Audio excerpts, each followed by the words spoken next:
This particular weekend seminar is devoted to Buddhism, and it should be said first that there is a sense in which Buddhism is Hinduism stripped for export. Last week when I discussed Hinduism, I discussed many things to do with the organization of Hindu society, because Hinduism is not merely what we call a religion, it's a whole culture. It's a legal system, it's a social system, it's a system of etiquette, and it includes everything. It includes housing, it includes food, it includes art, because the Hindus and many other ancient peoples do not make, as we do, a division between religion and everything else. Religion is not a department of life. It is something that enters into the whole of it. But you see, when a religion and a culture are inseparable, it's very difficult to export a culture, because it comes into conflict with the established traditions, manners, and customs of other people. So the question arises, what are the essentials of Hinduism that could be exported? And when you answer that, approximately, you get Buddhism. As I explained, the essential of Hinduism, the real deep root, isn't any kind of doctrine. It isn't really any special kind of discipline, although, of course, disciplines are involved.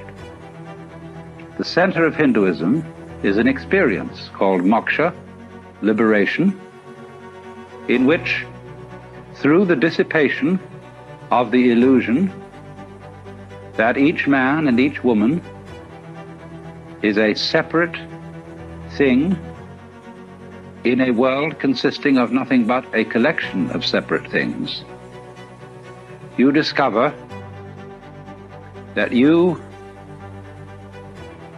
are on one level an illusion, but on another level you are what they call the self, the one self, which is all that there is. The universe is the game of the self, which plays hide and seek forever and ever. When it plays hide, it plays it so well, hides so cleverly, that it pretends to be all of us and all things whatsoever, and we don't know it because it's playing hide. But when it plays seek, it enters onto a path of yoga, and through following this path, it wakes up, and the scales fall from one's eyes. Now, in just the same way, the center of Buddhism, and the only really important thing about Buddhism, is the experience which they call awakening. Buddha is a title and not a proper name. It comes from a Sanskrit root, bud, and that sometimes means to know, but better, waking. And so you get from this root bodhi, that is the state of being awakened, and so Buddha, the awakened one, the awakened person. And so there can, of course, in Buddhist ideas, be very many Buddhas. The person called the Buddha is only one of myriads, because they, like the Hindus, are quite sure that our world is only one among billions, and that Buddhas come and go in all the worlds. But sometimes, you see, there comes into the world what you might call a big Buddha, a very important one. And such a one is said to have been Gautama, the son of a prince living in northern India, in the part of the world we now call Nepal, living shortly after 600 BC. All dates in Indian history are vague, and so I never tried to get you to remember any precise date, like 564, which some people think it was. But just after 600 BC is probably right. Most of you, I'm sure, know the story of his life. But the point is that when in India a man was called a Buddha or the Buddha, this is a title of a very exalted nature. It is first of all necessary for a Buddha to be human. He can't be any other kind of being. Whether in the Hindu scale of beings he's above the human state or below it. He is superior to all gods because, according to Indian ideas, gods and angels, or angels would probably be a better name for them than gods, all those exalted beings are still in the wheel of becoming, still in the chains of karma, that is action which requires the need for more action to complete it and goes on requiring the need for more action. They're still, according to popular ideas, going round the wheel from life after life after life after life, because they still have the thirst for existence. Or to put it in a Hindu way, in them the self is still playing the game of not being itself. But the Buddha's doctrine, based on his own experience of awakening, which occurred after 7 years of attempts to study with the various yogis of the time, all of whom used the method of extreme asceticism, fasting, doing all sorts of exercises, lying on beds of nails, sleeping on broken rocks, any kind of thing to break down egocentricity, to become unselfish, to become detached, to exterminate desire for life. But Buddha found that all that was futile. That was not the way. And one day he broke his ascetic discipline and accepted a bowl of some kind of milk soup from a girl who was looking after cattle. And suddenly, in this tremendous relaxation, he went and sat down under a tree, and the burden lifted. He saw completely that what he had been doing was on the wrong track. You can't make a silk purse out of a sow's ear. And no amount of effort will make a person who believes himself to be an ego be really unselfish. So long as you think and feel that you are a somewhat contained in your bag of skin, and that's all, there is no way whatsoever of your behaving unselfishly. Oh yes, you can imitate unselfishness. You can go through all sorts of highly refined forms of selfishness, but you're still tied to the wheel of becoming by the golden chains of your good deeds, as the obviously bad people are tied to it by the iron chains of their misbehaviors. You know how people are when they get spiritually proud. They belong to some kind of a church group or an occult group and say, we are the ones who have, of course, the right teaching. We're the in-group, we are the elect, and everybody else outside is really off the track. But then comes along someone who one-ups them by saying, well, in our circles we're very tolerant, and we accept all religions and all ways as leading to the one. But what they're doing is they're playing the game called "We are more tolerant than you are." You see, and in this way, the egocentric being is always in his own trap. So Buddha saw that all his yoga exercises and ascetic disciplines had just been ways of trying to get himself out of the trap in order to save his own skin, in order to find peace for himself. And he realized that that is an impossible thing to do because the motivation ruins the project. He found out then, you see, that there was no trap to get out of except himself. Trap and trapped are one. And when you understand that, there isn't any trap left. I'm going to explain that, of course, more carefully.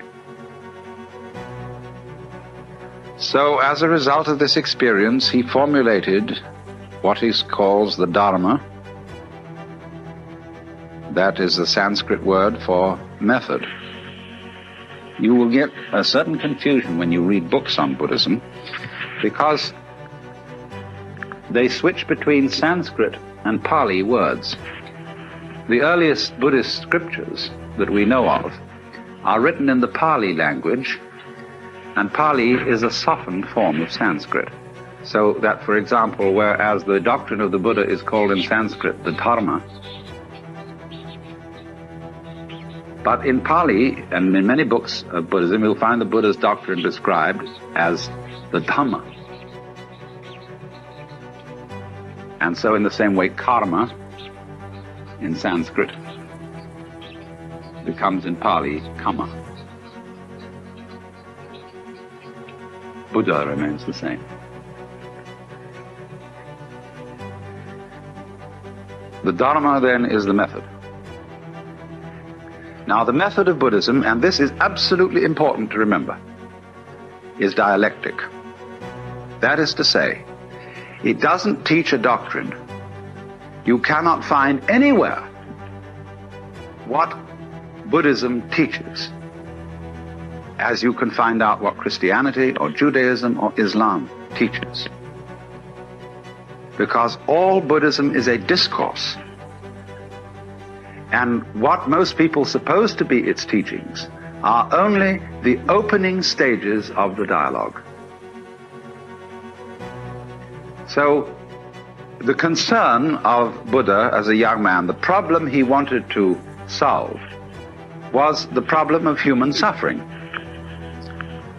And so, he formulated his teaching in a very easy way to remember. All those Buddhist scriptures are full of what you might call mnemonic tricks, numbering things in such a way that they're easy to remember. And so he summed up his teaching in the form of what are called the Four Noble Truths. And the first one, which because it was his main concern, was the truth about dukkha. Dukkha, suffering, pain, frustration, chronic dis-ease. It is the opposite of sukha, which means sweet, pleasure, etc. So, insofar as the problem posed in Buddhism is dukkha, I don't want to suffer, and I want to find someone or something that can cure me of suffering. That's the problem. Now, then if there's a person who solved the problem, a Buddha, people come to him and say, Master, how do we get out of this problem? So what he does is to propose certain things to them. First of all, he points out that with dukkha go two other things. These are respectively called anitya, and anatman. Anitya means nitya means permanent. So impermanence, flux, change is characteristic of everything whatsoever. There isn't anything at all in the whole world, in the material world, in the psychic world, in the spiritual world, there is nothing you can catch hold of and hang on to for safety. Nothing. Not only is there nothing you can hang on to, but by the teaching of Anatman, there is no you to hang on to it. In other words, all clinging to life is an illusory hand grasping at smoke. If you can get that into your head and see that that is so, nobody needs to tell you that you ought not to grasp, because you see you can't. See, Buddhism is not essentially moralistic. The moralist is the person who tells people that they ought to be unselfish when they still feel like egos, and his efforts are always and invariably futile, because what happens is he simply sweeps the dust under the carpet and comes back again somehow. But in this case, it involves a complete realization that this is the case. So that's what the teacher puts across to begin with. The next thing that comes up, the second of the Noble Truths, is about the cause of suffering. And this in Sanskrit is called Trishna. Trishna is related to our word thirst. It's very often translated desire. That will do. Better perhaps is craving, clinging, grasping, or even, to use our modern psychological word, blocking. When, for example, somebody is blocked and dithers and hesitates and doesn't know what to do, he is, in the strictest Buddhist sense, attached. He's stuck. But a Buddha can't be stuck. He cannot be phased. He always flows, just as water always flows, even if you dam it. The river just keeps on getting higher and higher and higher until it flows over the dam. It's unstoppable. Now, Buddha said then, dukkha comes from Trishna. You all suffer because you cling to the world, and you don't recognize that the world is anitya and anatman. So then, try, if you can, not to grasp. Well, do you see that that immediately poses a problem? Because the student who has started off this dialogue with the Buddha then makes various efforts to give up desire, upon which he very rapidly discovers that he is desiring not to desire. And he takes that back to the teacher, who says, well. He said, of course, you are desiring not to desire, and that's, of course, excessive. All I want you to do is to give up desiring as much as you can. Don't want to go beyond the point of which you're capable. And for this reason, Buddhism is called the middle way. Not only is it the middle way between the extremes of ascetic discipline and pleasure-seeking, but it's also the middle way in a very subtle sense. Yes, don't desire to give up more desire than you can, And if you find that a problem, don't desire to be successful in giving up more desire than you can. You see what's happening? At every time he's returned to the middle way, he is moved out of an extreme situation. Now then, we'll go on. We'll cut out what happens in the pursuit of that method until a little later.